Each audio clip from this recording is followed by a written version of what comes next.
आप सुन रहे हैं एक रोमांटिक स्टोरी सिर्फ पॉकेट एफएम पर। अनुष्का उस किस्से और अपने कंधों पर लक्ष्य के हाथ से अभी भी इतनी हैरान थी कि उसने सुना ही नहीं कि वो क्या कह रहा था। लक्ष्य ने फिर पूछा, कौन सा रूम?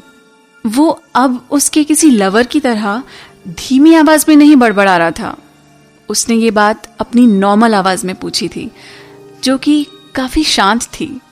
अनुष्का फाइनली शॉक से बाहर आई और हड़बड़ाते हुए उसने मुड़कर देखा तो महसूस किया कि जिस रूम में उसे जाना था वो उसके बाहर ही खड़ी है। अनुष्का ने खुद को शांत करने की कोशिश करते हुए बोला, बस यही है। यू आर वेलकम, लक्ष्य ने गेट खोलते हुए बोला। अनुष्का हैरान थी कि वो लक्ष्य को समय रहते रोक नहीं पाई, क्योंकि सब पलक झपकते ही हो गया था और वो कुछ समझ ही नहीं पा रही थी। वो ये सोचने लगी कि लक्ष्य ने अभी जो भी कहा था वो उसे परेशानी से बाहर निकालने के लिए था या रूम तक ले जाने के लिए। रूम खुलते ही शराब और खाने की स्मेल सूंघकर लक्ष्य के चेहरे पर गुस्सा छा गया। अखिल ने जैसे ही गेट खुलने की आवाज सुनी, उसने मुड़कर कहा, मिस अनुष्का तुम। ठक। अखिल दरवाजे की तरफ देखकर इतना चौंक गया था कि उसके हाथ में जो शराब से भरा हुआ ग्लास था वो टेबल पर गिर गया और टेबल के किनारे से शराब टपकती हुई उसकी पैंट पर गिरने लगी। अखिल अचानक से खड़ा हुआ और हकलाते हुए बोला, डायरेक्टर सर? उसकी नजर अनुष्का के कंधे पर रखे हुए हाथ पर गई। उसने जैसे ही अनुष्का के साथ वहां रात बिताने वाले अपने प्लान के बारे में सोचा, उसका चेहरा पीला पड़ गया। रुद्रांश ने भी हैरानी से कहा, अनुष्का? उन्हें इस बात की बिल्कुल उम्मीद नहीं थी कि अनुष्का वॉशरूम जाएगी और अपने साथ एक आदमी को ले आएगी, वो भी और किसी को नहीं बल्कि खन्ना कंपनी के डायरेक्टर लक्ष्य खन्ना को। अनुष्का अभी भी खोई हुई थी। उसने अपने होठों पर हाथ रखते हुए सोचा, उसने अच्छा किया जो मुझे इस प्रॉब्लम से बाहर निकाला, लेकिन उसने मुझे किस क्यों किया? क्या उसे डर था कि कहीं हमारा नाटक पकड़ा ना जाए? लक्ष्य ने उसकी घबराहट को पहचाना। उसकी बड़ी सी स्माइल ने अखिल को गिल्टी फील करवाया, जिससे वो अपनी गलती एडमिट करना चाहता था। उसने बोला, मैं बस यहां से गुजर रहा था। और ये कहकर वो तुरंत रूम छोड़कर चला गया और वापस मुड़कर भी नहीं देखा, जैसे कि वो सच में वहां से गुजर ही रहा हो और उसका अनुष्का से कोई मतलब ना हो। अखिल ने कांपते हुए पूछा, अनुष्का, मिस अनुष्का, लक्ष्य सर और आप? अनुष्का ने मुस्कुराते हुए कहा, कुछ नहीं, मैं बाहर कुछ शराबी गुंडों के तंग करने की वजह से प्रॉब्लम में फंस गई थी और लक्ष्य मुझे बचाने आ गए, बस। अनुष्का के अलावा कोई नहीं जानता था कि वहां असली गुंडा कौन था। अखिल को विश्वास नहीं हुआ, क्योंकि वो जानता था कि लक्ष्य को दूसरों की हेल्प करना कुछ खास पसंद नहीं है। अखिल ने माफी भरी स्माइल के साथ कहा, तो फिर लक्ष्य कहाँ तुम्हारे कंधे पर क्यों था? अब मुझे माफ करना अगर मैं तुम्हारी पर्सनल लाइफ में दखल दे रहा हूं तो। अनुष्का ने एक्सप्लेन किया, इसमें छुपाने जैसा कुछ भी नहीं है। उन बदमाशों से बचने का सबसे सही तरीका यही था कि लक्ष्य मेरे बॉयफ्रेंड बनने का नाटक करें।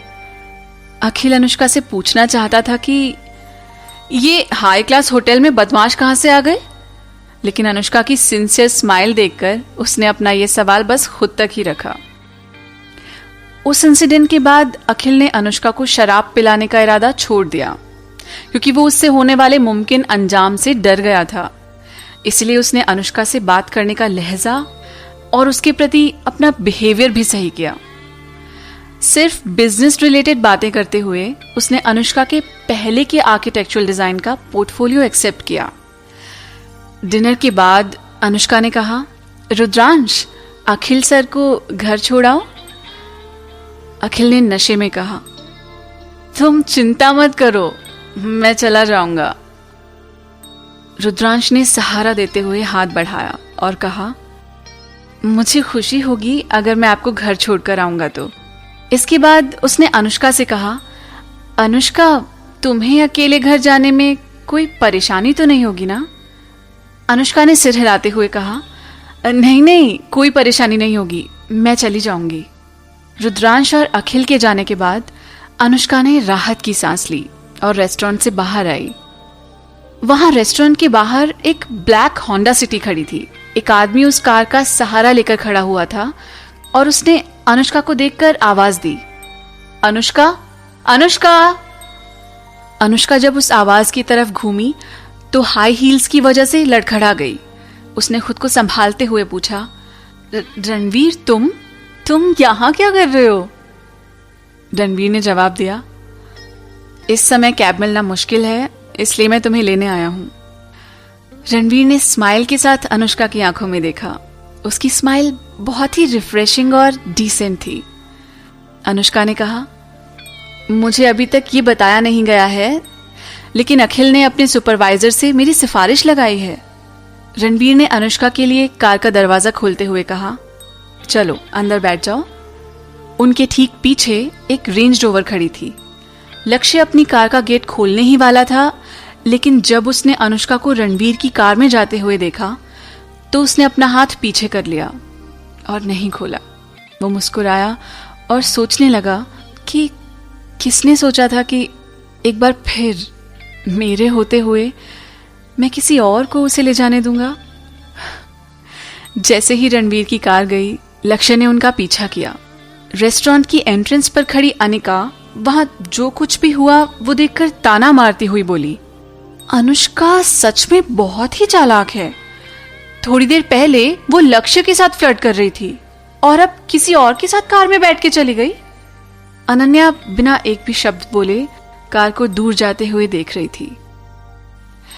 अनुष्का रणवीर से पिछले 13 साल से प्यार करती थी। उसने उसके क्लीन शेव्ड और हैंडसम चेहरे की तरफ देखते हुए कहा, थैंक यू इस टाइम मेरी हेल्प करने के लिए। अगर तुम ना होते तो मैं उनसे कभी इस तरह ना मिल पाती। रणवीर ने स्माइल के साथ कहा, मैंने कुछ ज्यादा नहीं किया, मैं सिर्फ इंजीनियरिंग डिपार्टमेंट में एक मैनेजर हूं। अगर मैं कुछ कर सकता तो सीधा ऊपर तक तुम्हारी अप्रोच लगवाकर हेल्प करता। अनुष्का ने सिर हिलाते हुए कहा, तुमने मेरी बहुत हेल्प की है। अगर रणवीर ने उसकी सिफारिश न लगाई होती तो एक फ्रेश ग्रेजुएट को आर्किटेक्ट की जॉब मिलना नामुमकिन था। जब तक अनुष्का ने अपनी ग्रेजुएशन कंप्लीट की, तब तक रणवीर ने खन्ना कंपनी में अपनी अच्छी जान पहचान बना ली थी। अपने कनेक्शन से ही उसने अनुष्का को खुराना कंपनी में इंट्रोड्यूस किया। उसके बाद अनुष्का ने पोस्ट ग्रेजुएशन में एडमिशन लिया और साथ ही खुराना कंपनी में पार्ट टाइम काम किया। रणवीर ने कार पार्क करते हुए कहा, हम पहुंच गए, और ये कहकर वो अनुष्का के साथ बाहर आया। अनुष्का ने कहा, थैंक यू, ध्यान से ड्राइव करके घर जाना।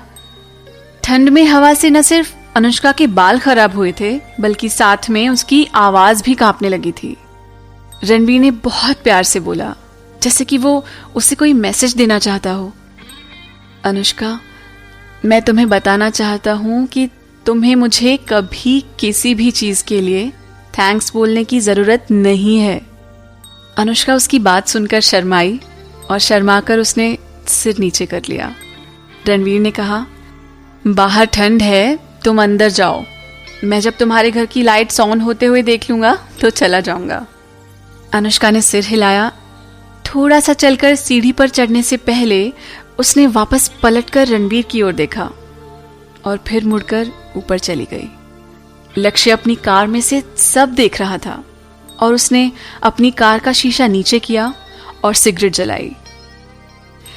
अनुष्का के घर की लाइट ऑन देखकर रणवीर वहां से निकल गया।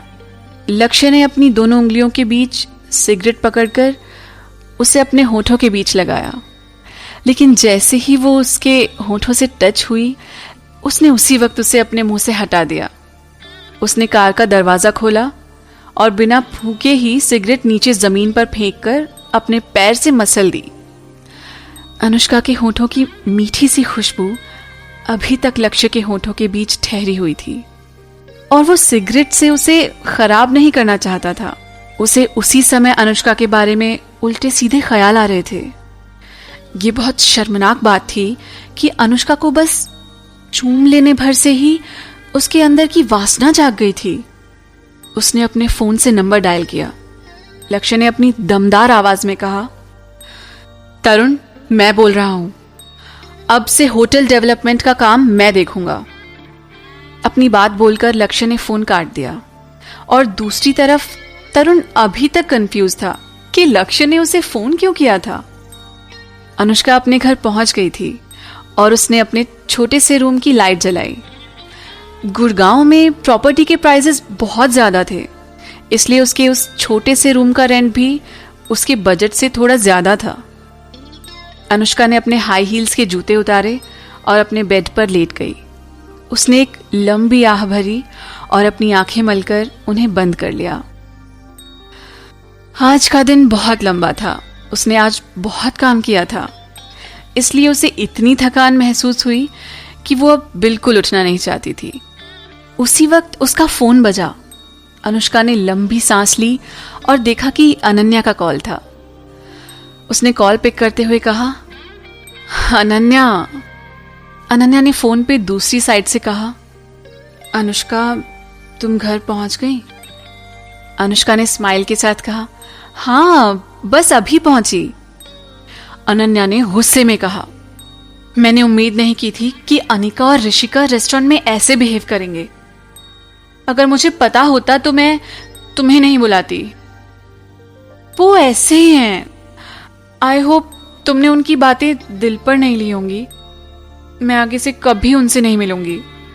अनुष्का ने मुस्कुराते हुए कहा, तुम मुझे कह रही हो कि जाने दो, लेकिन तुम मुझसे ज्यादा गुस्से में लग रही हो। मैं सच में ठीक हूं। मैं उनसे जिंदगी में कभी क्लोज नहीं थी। मुझे तो वो याद भी नहीं आ रही थी। जब मैंने उन दोनों का नाम सुना तब मुझे ध्यान आया कि वो कौन है। वैसे भी हम लोग एक दूसरे से बिल्कुल अलग हैं। मुझे नहीं लगता कि इंडिपेंडेंट होना कोई शर्म की बात है। इस छोटे से मसले की वजह से तुम उनके साथ रहना बंद मत करना, क्योंकि तुम्हारे लिए कनेक्शंस बहुत मैटर करते हैं। इस कहानी में आगे क्या होगा जानने के लिए सुनते रहिए पॉकेट FM।